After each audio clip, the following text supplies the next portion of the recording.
सास ने बेटी समझकर कभी बहू की तकलीफ महसूस नहीं की। सौम्या की शादी के कुछ साल पहले उसकी मां की मृत्यु किसी लंबी बीमारी से हो गई थी। मायके में बापू व भाई भाभी की छोटी सी दुनिया थी। उसके घर की अच्छी रेपुटेशन होने की वजह से उसकी शादी अच्छे खाते पीते घर के पढ़े लिखे लड़के रौनक के साथ हो गई। बचपन से माँ से मिले अच्छे संस्कारों के कारण वह मायके का मोह छोड़कर दिल से ससुराल वालों को अपना लिया। वह अपनी माँ व बहन न होने से सास को माँ की छवि में व ननद को बहन की छवि में देखती। जब वह शादी करके ससुराल आई तो उसकी सासू माँ ने कहा, देखो सौम्या, हमारे यहाँ बहू व बेटी में कोई फर्क नहीं समझा जाता। मेरी एक बेटी ससुराल गई तो तुम दूसरी बेटी बनकर इस घर में आ गई। सौम्या बहुत खुश होकर बोली कि मम्मी जी, मैं बहुत खुशकिस्मत हूँ कि आपने मुझे बेटी का मान दिया। मैं भी आपको अपनी माँ की तरह समझूंगी। फिर कुछ रस्मों रिवाजों के बाद एक सप्ताह के लिए हनीमून पर चली गई। वापस आने के बाद मम्मी जी बोली कि बेटी, आज तुम आराम कर लो। ठीक है माँ। सौम्या बहुत ही प्रसन्न थी। वह अपनी किस्मत पर नाच कर रही थी कि उसे इतनी अच्छी सास मिली है। दूसरे दिन सास ने सौम्या को कहा कि आओ बेटा, मेरे पास बैठो।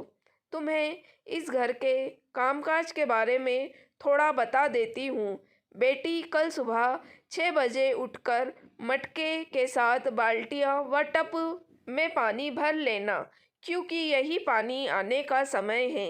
बाद में सबके लिए सुबह की चाय व कॉफ़ी बना देना व नाश्ते में पराठे के साथ जूस निकाल देना और हाँ, अपनी पसंद की भी एक और चीज़ बना लेना। बस ज़्यादा तकलीफ़ नहीं करना, ये बहुत है।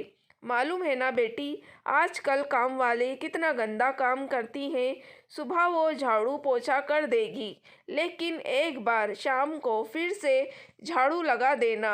अब मेरी बेटी के होते हुए क्यों टेंशन करूँ? तू तो मेरी प्यारी बेटी है। नाश्ते के बाद घर को झाड़ पोंछ कर नहा लेना व उसके बाद सबके लिए लंच बनाकर सबको खिला देना। बाद में किचन साफ करना व बर्तन धोकर शाम के लिए खाने की तैयारी करके आराम से लेट जाना। आखिर मेरी बेटी थक गई होगी ना। फिर 5 बजे उठकर शाम को चाय के साथ कुछ भी हल्का फुल्का स्नैक बना देना व पूरे घर का झाड़ू लगा देना।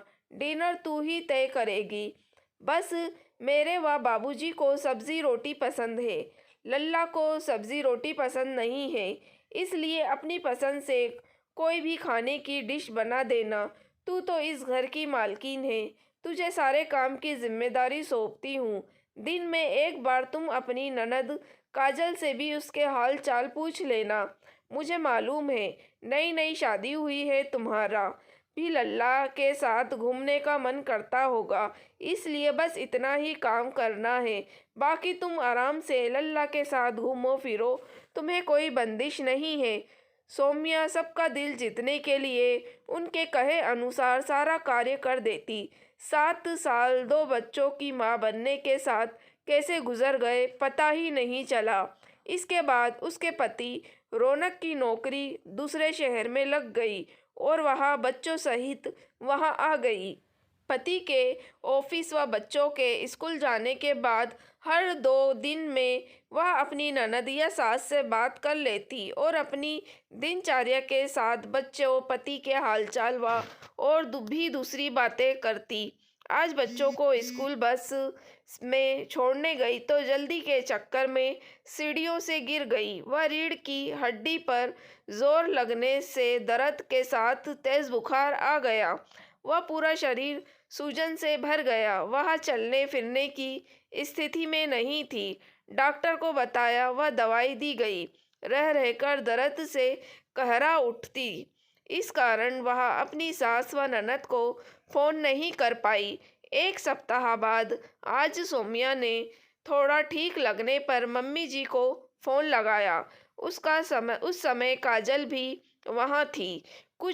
वह कुछ बोलती उसके पहले ही उसकी सास व काजल ने बोलना शुरू कर दिया कि लल्ला तो नौकरी में व्यस्त रहता है, इसलिए तुम्हारी जिम्मेदारी बनती है कि समय पर फ़ोन कर दिया करो।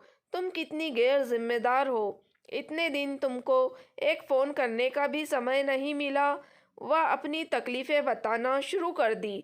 जब उसने अपनी हालत बताई तो उसे हाल चाल पूछना तो दूर, बल्कि ये बोलना कि हमारे भी शारीरिक तकलीफ़ें चलती रहती है, चाहे तो तुम लेटे लेटे भी फ़ोन पर बात कर सकती थी। इस तरह की तो बातें ज़िंदगी में चलती रहती हैं। यह सुनकर सौम्या के आंसू निकल गए।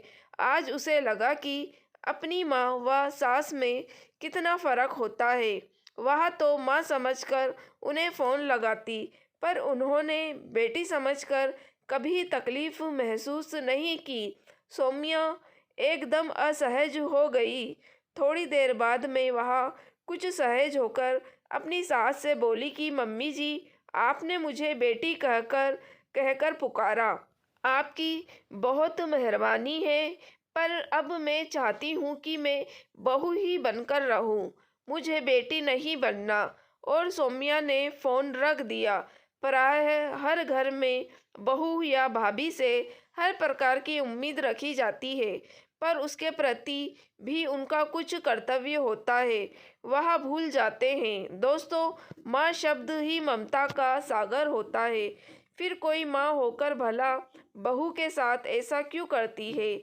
ऐसा क्यों होता है कि एक नारी जो स्वयं के बच्चों की तो माँ बन जाती है, पर बहू की माँ बनकर व्यवहार करना रास नहीं आता।